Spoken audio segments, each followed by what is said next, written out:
A very good evening to you and welcome to the Business Day. I'm Dwayne Burbick.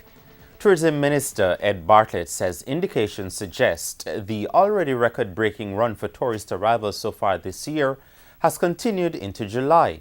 He said this month could even prove to be the best ever for tourist arrivals.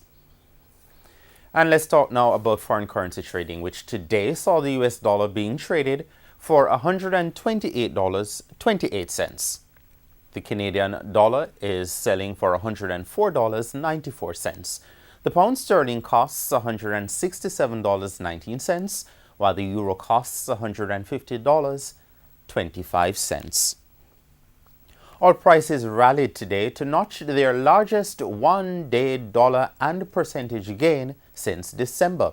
Oil for delivery in September rose $1.55 or 3.3% to settle at $47.89 per barrel.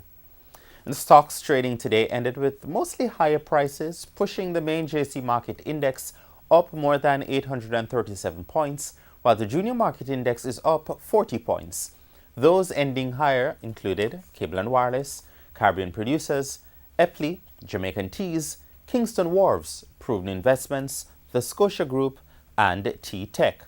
On the losing end were Blue Power, Grace Kennedy, Lasco Distributors, Panjam, Radio Jamaica, and Sterling Investments. And that's the Business Day. I'm Dwayne Burbick.